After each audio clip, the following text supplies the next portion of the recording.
Palmeiras está localizada no Parque Nacional da Chapada Diamantina, uma das mais belas atrações turísticas do Brasil.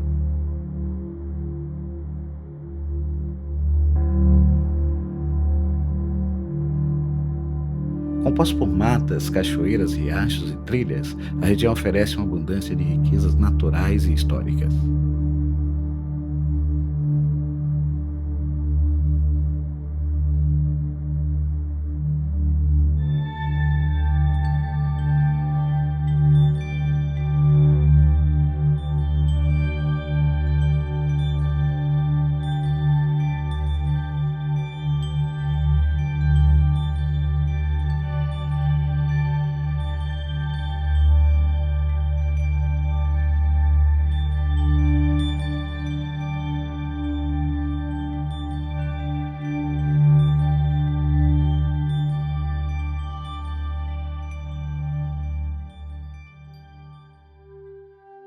Sou Joaquim Andrade Rocha, tataraneto do senhor Joaquim Pereira dos Santos, fundador da cidade de Palmeiras. A ocupação do território onde hoje se encontra a sede municipal de Palmeiras ocorreu entre 1815 e 1819.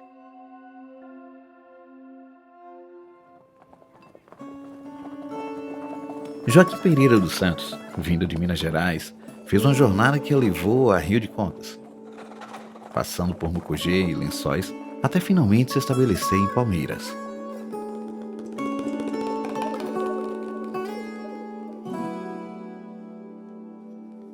A Fazenda Palmeiras, já era dos antepassados, era de uma tribo indígena, Com a chegada do meu tataravô de Portugal, aí sim se transformou em plantação de café e cacau. Durante esse período, Joaquim casou-se com uma tapuia chamada Urânia.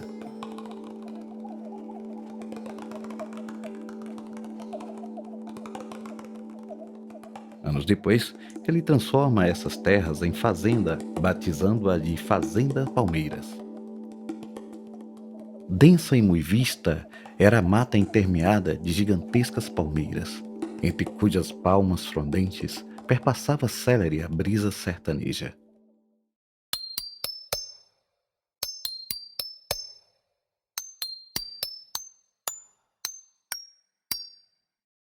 O garimpo teve início em 1844, na área que hoje é conhecida como a cidade de Mucugê. A partir desse ponto, a delimitação da região da Chapada Diamantina foi traçada conforme os garimpeiros se deslocavam em busca das preciosidades. Em 1845, Antônio Pereira dos Santos, neto de Joaquim Pereira dos Santos, encontrou os primeiros diamantes no córrego Lagedinho, um caminho que ligava Mucugê a Lençóis. Em 1864, cresce o número de garimpeiros vindo das lavras de Lençóis e Andaraí.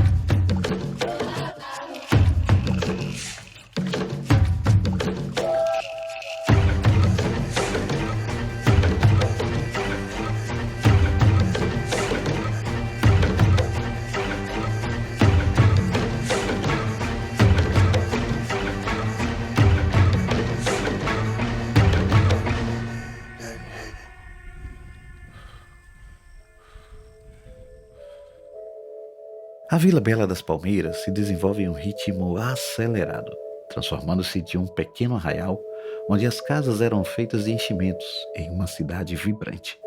Novas ruas surgem, exibindo construções com características arquitetônicas coloniais e utilizando de materiais locais, como adubões, grandes tijolos de barro cru e telhas de barro cozido.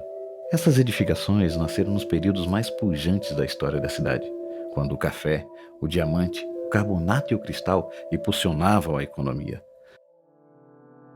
Olha, naquela época o garimpo era a base de tudo, porque a lavoura, o município com uma lavoura, fraca em pecuária e tudo. Então a base econômica do município se constituía basicamente no garimpo.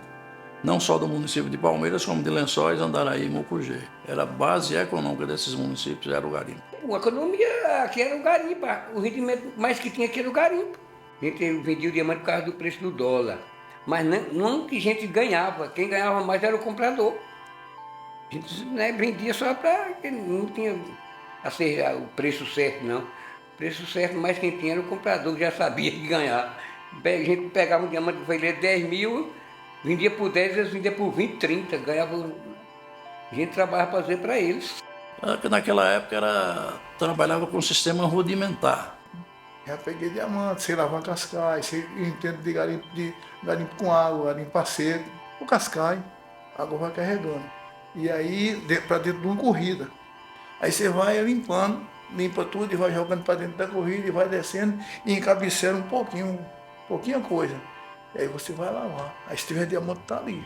Porque o diamante é pesado, o diamante não sai. O garimpo a seco, você vai relar em um ralo. E aí você vai tirar a areia na grossura que você quer o ralo, né? Pra você lavar em 2 peneiras ou em 3 peneiras. E a seca a gente não lava nas 4 peneiras não.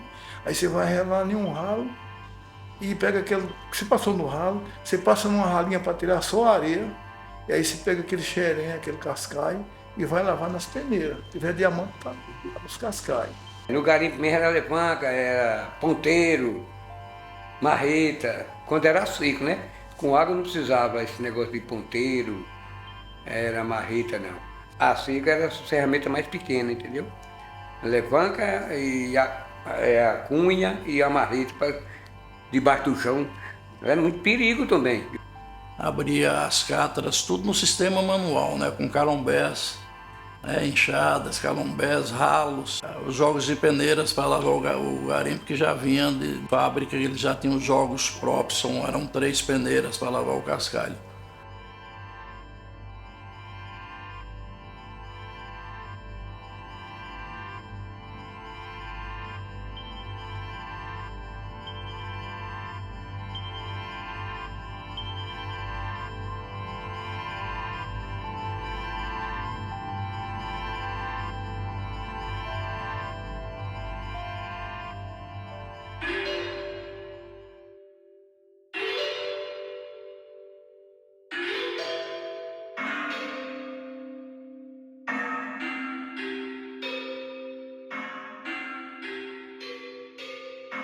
Até meados da década de 1970, predominava a mineração rudimentar, caracterizada pelo garimpo artesanal, onde trabalhadores usavam ferramentas simples e muita perseverança para extrair a riqueza da terra.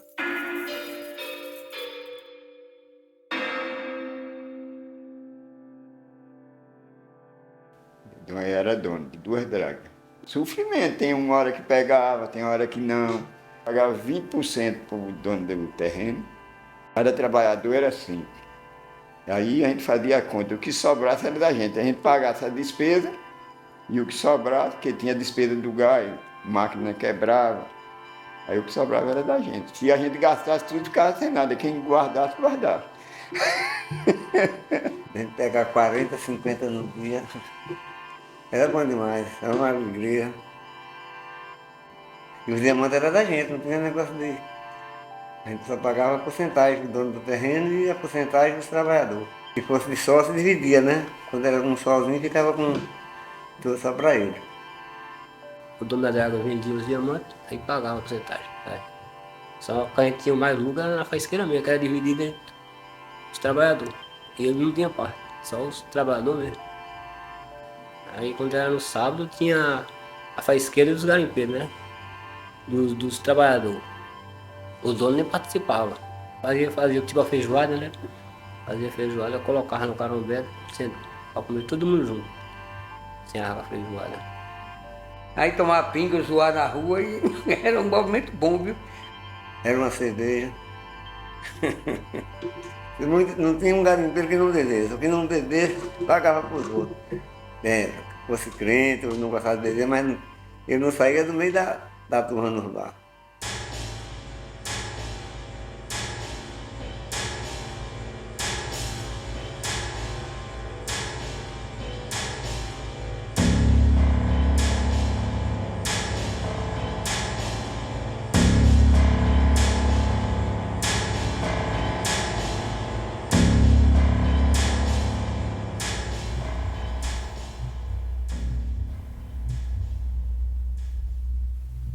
história do garimpo em nossa região também é contada através das mulheres, cujo papel muitas vezes é ofuscado.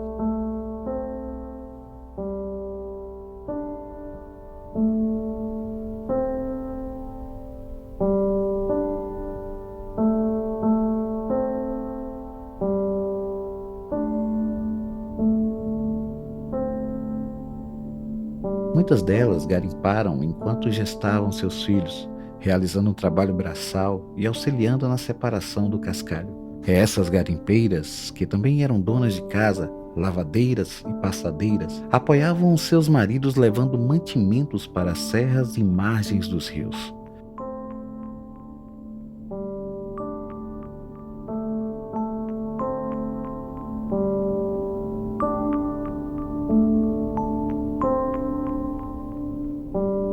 Eu, quando casei, eu já trabalhava lavando roupa, ponhando água, ponhando lenha na cabeça, limpando o prato para os outros, torrando café, lavando roupa, lavando prato para ganhar dinheiro, para criar meus filhos, ajudando meu marido no garimpo. Ele pegava, ia lavar cascalho, eu ia para ajudar ele. A vida toda assim nessa vida. Trabalho a seco, nem rompimento, vem na hora de um rompimento daquele cair em cima e matar. Até eu ajudei ele, recebendo os calumbés de cascalho e fazendo aqueles montinhos no chão, fazendo os montinhos. Aí aquilo ia relar na ralinha, para depois ir para bater, para ir para a ralinha, dentro d'água, da ralinha eu ia para bater. E eu ajudando ele. Vi muito diamante bom, peguei muito diamante. Dele chegar assim, ó, e botar em cima da mesa e abrir assim aquele monte de diamante, separando os grossos dos finos, de grão, de meio grão. Aqueles diamantes bonitos na mesa, eu sentada perto dele e vendo ele fazer tudo isso.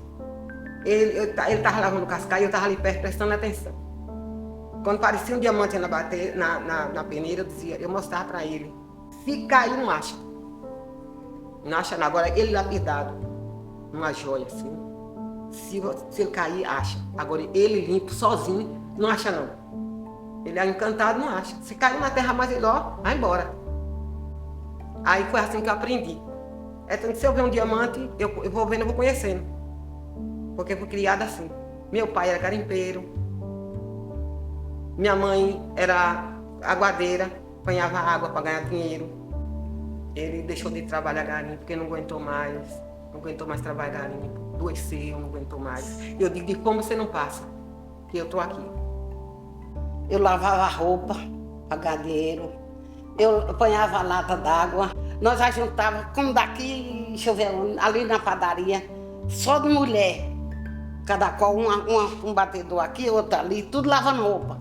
Assim, se tivesse uma precisão de vir em casa, a outra ficava tomando conta da roupa. Era o café de manhã, eu ia levar. E meio-dia eu ia levar o almoço. E nós almoçávamos e tomávamos café tudo lá. E eu fazia o prato do meu marido dele e nós ia comer todos os dois na beira do rio. Foi nesse contexto que surgiu um prato típico da Chapada Diamantina, o godó de banana verde. Preparado com carne seca, um alimento rico em proteína e que dura muito tempo sem estragar. Este prato sustentava os garimpeiros durante suas longas jornadas. A gente vai poder vivenciar, né, esse caminho por onde os garimpeiros passaram. Na época, eles tinham a natureza selvagem, então, para se proteger, eles faziam ranchos com o material que eles têm, que são as próprias pedras que a gente tem em abundância, que cobriam, na época, com palhas, e era um local onde eles se protegiam, né, das intempéries, dos animais.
Na época da busca dos diamantes, a rua Carlos Torres abrigava os prostíbulos da cidade. Esse trecho era movimentado, frequentado não apenas por garimpeiros, mas também por tropeiros e capangueiros. As moças de família eram terminantemente proibidas pelos parentes de passar por ali, para evitar que fossem mal vistas. Muitas das mulheres que ganhavam a vida nesse ambiente recebiam como pagamento pequenas faíscas de diamantes dos homens que ali frequentavam.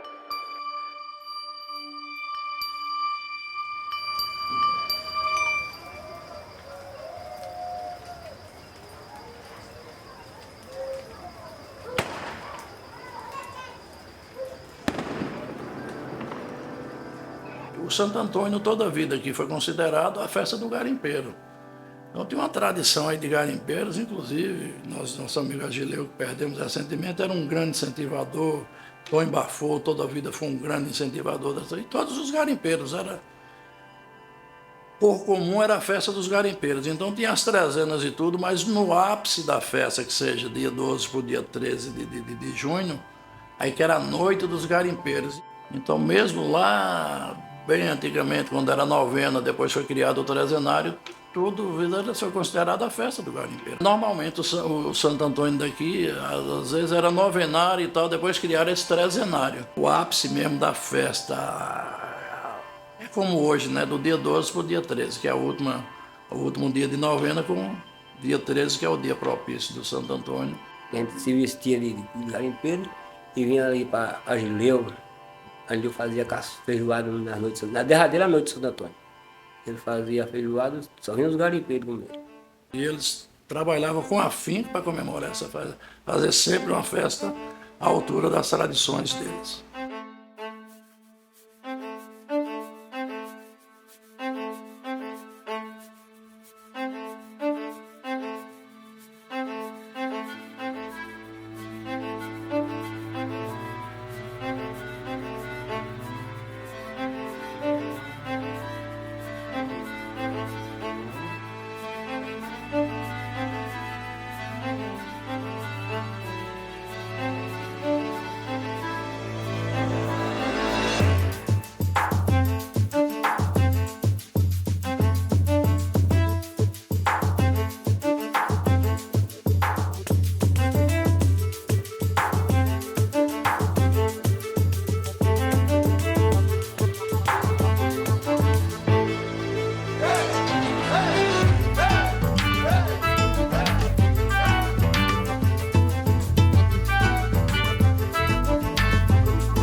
Foi criado aqui com a evolução do futebol no município, né? E nós criamos vários times. E aí tinha o Viracopos, inclusive meu irmão Dimas participava desse Viracopos e eu jogava no Incoprel. E o Incoprel também tinha vários garimpeiros. Era bem mesclado, né? Inclusive tinha um paulista que tinha uma draga no Incoprel, aí tinha mais garimpeiros, que essas dragas absorviam muita mão de obra. Então tinha o Incoprel e o Viracopos e outros times, né? Já tinha o Juventude também, que na época era o finado Milton Nepomuceno, que criou esse Juventude, está aí até hoje, às vezes tentam relevantar o Juventude aí hoje. Mas naquela época ele foi criado por Milton Nepomuceno, então era mesclado. Não tinha um time específico de garimpeiros. Mas os garimpeiros tinham uma participação ativa, agora principalmente no time do Arinha. Os times também eram mesclados de garimpeiros, porque tinha muitos garimpeiros que eram bons de bolas, por consequente era titular também dos times da época, né? E eles saíam de lá, obviamente, para disputar as partidas também cá no campo de futebol nosso aqui também. Mas era um tradicionalíssimo o time do Arinha.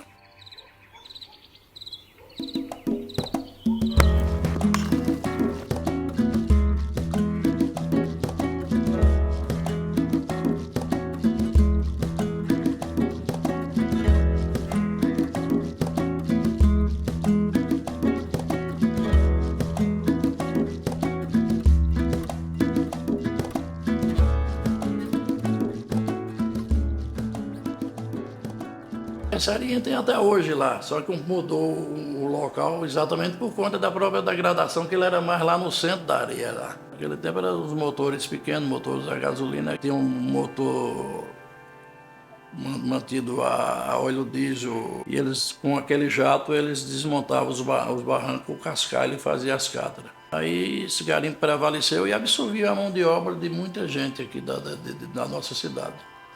Posteriormente vieram as dragas, ou seja, o garimpo mecanizado, que aí facilitou a vida do garimpeiro em termos de abrir as cátaras, era bem mais alto, bem mais ágil, mas contudo aí tinha o outro lado, a destruição, a degradação. Chegou um tempo em que a escassez de diamantes começou a se tornar evidente. A dificuldade em encontrar um bom volume dessas preciosas pedras resultou em um aumento significativo dos impactos ambientais negativos.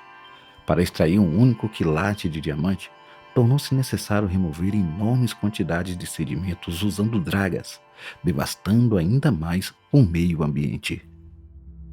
Aqui nós tínhamos a faixa de umas 50 dragas ao longo da margem do Rio Preto, só que essas dragas eram chamadas na época de dragas de pequeno porte, que eram motores de Opala, todos movidos a gás botijão de gás. Então era um potencial menos destrutivo, mas contudo também destruiu com a nossa margem do rio. Era muita coisa, apurava. E a draga apurava tudo, jogava pedra para um canto, areia para outro. Só ficava três canuvezinhos de cascalho na greia. E nós, de ponhar lá, a gente ficava de olho nos cabras, né? Que podia ter um sabido e ponhava o diamante, que via logo ali. Quando metia um balde ali, que puxava, daqui a pouco em cascalho, o cara via logo o diamante. Então a gente ficava de olho. Era 7 pessoas comigo, em cada draga. Aí chegou um tempo de ficar eu sozinho em uma draga que não estava pegando diamante. Quando ele saiu, eu falei com ele, bora trabalhar hoje, sexta-feira. Quando foi de 5 horas, nós pegamos uma pedra de 25 gramas. Aí vieram tudo de novo. Aí foi dinheiro, né? À vontade. A lavadeira vinha lavar roupa, para lavar a roupa.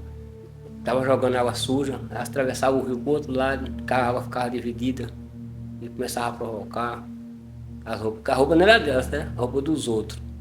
Ela lavava para ganhar o dinheiro. Aí exigiram que os donos da draga fizessem um retorno. O retorno era do poço, jogava água lá, tomava e voltava para o poço. Mas muitos não tinham cuidado, aquilo quebrava e a sujeira para o rio, o óleo. Talvez estava até lavando a roupa, manchava a roupa, dava até bronca das donas da roupa, que ficava manchada, né? Elas ficavam bravas, e tinha muitas. Aquela finada Laurinda, mãe de esposa de Marlon, ela sempre chegava cedo no rio para lavar roupa. Ela chegava brava, provocando. Era bom para uns e chato para outros. Tudo tinha perigo, né? Dependendo do perigo, você não parava que era a renda das pessoas aquilo, né? Morreu um bocado. Barranco caiu em cima. Uns morreu afogados dentro d'água. E aí na beira do rio morreu uns 3, nós tivemos assim enterrados, caindo de barranco em cima. Nós tivemos 2 irmãos debaixo do barrancão em cima dele. E o povo, não, sai daí que vocês vão morrer. Eu falei, nós temos que tirar ele. Nós metemos a pá e picareta e foi cavando, não tem nada dentro dele. Já estavam os 2 abraçados, já tudo morto. 2 irmãos. Era quem quiser com o nome dele. Garimpeiro também. Aqui em cima o barranco matou os 2 irmãos. O de Maria morreu também na draga. Meu sobrinho, o barranco caiu nele. Ele ficou paralítico.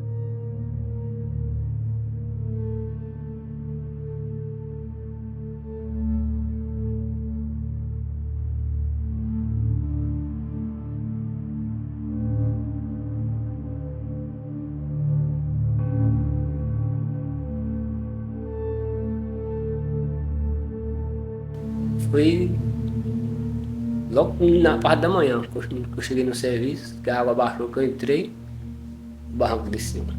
desse ano, terra de coco, só me empurrando para baixo, porque tudo subterrâneo.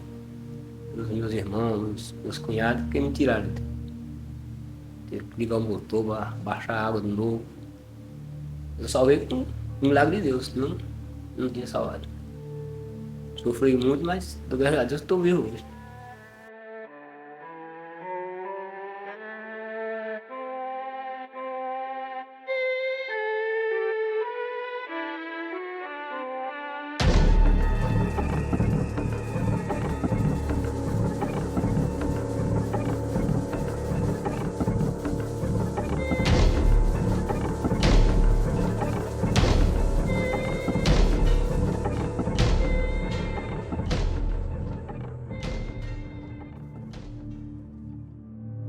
Contudo, aí tinha o outro lado, a destruição, a degradação. E aqui no Rio Preto, por exemplo, nós tínhamos foi criada a cooperativa dos garimpeiros da Chapada Diamantina, exatamente construir esses 4 municípios, né? Palmeiras, Lençóis, Andaraí e Mucugê. E aí vieram os garimpeiros de fora, no município de Lençóis, no município de Andaraí principalmente, vinha com motores grandes, pesados, que fazia grandes cátaras, então o potencial do motor era outro, com motores Scania, Mercedes-Benz, que eles faziam tipo uma jangada dentro daquelas cátaras grandes para o motor ficar flutuando ali, e por consequência a degradação também, obviamente, era bem maior. Na Chapada, o alto valor dos diamantes estimulava a mineração frequentemente realizada de forma ilegal. A busca desenfreada por essas pedras preciosas intensificava a degradação ambiental. Um problema que não passou despercebido. Aqui em Lençóis tinha um angolano que era quem mais absorvia a maior quantidade de diamantes.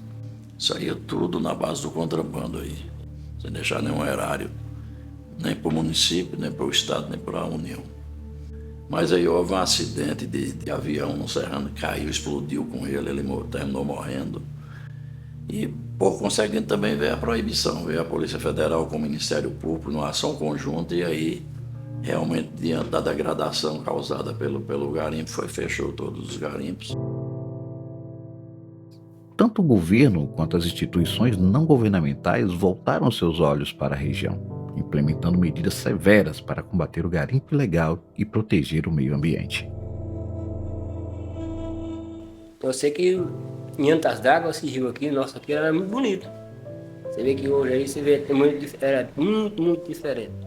Você vê que aí, nessa beira de rio aí, no fundo do campo, era tipo uma praia, a gente jogava bola, brincava. Depois das águas foi estourando, foi acabando. Hoje, muitos garimpeiros estão na roça, estão plantando, fazendo, outros estão trabalhando para os outros. Não tem mais nada.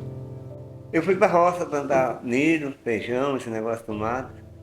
Aí parei o garimpo, já fiquei tocando melanciazinha. O garimpo só faz tombar, não dá. A gente quer só ilusão da gente.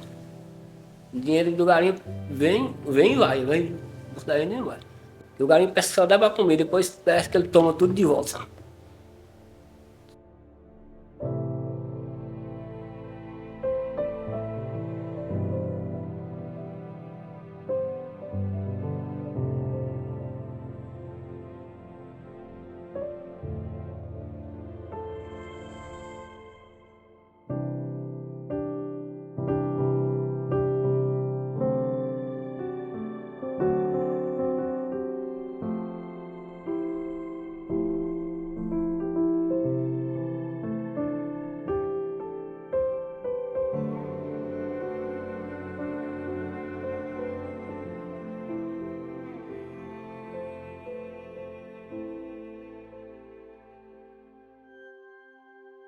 A própria degradação ambiental fez com que surgissem as vilas, Lençóis, por exemplo, Mucugê, Palmeiras. Se não houvesse essa expansão através do garimpo, essas cidades, inclusive com essa arquitetura que a gente tem, não aconteceria.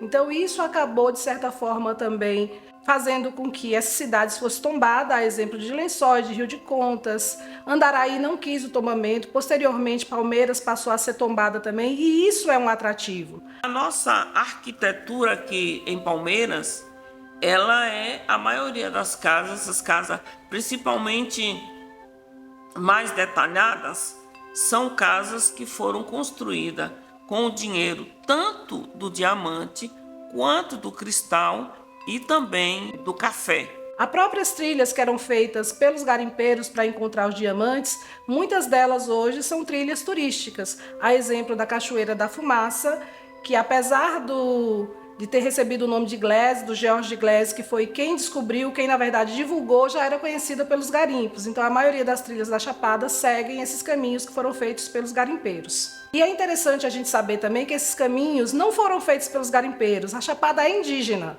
E hoje a prova disso são os nossos sítios rupestres. Aqui em Palmeiras mesmo a gente tem no Matão, a gente tem na Serra Negra, a gente tem na Lavrinha, e toda a Chapada é assim.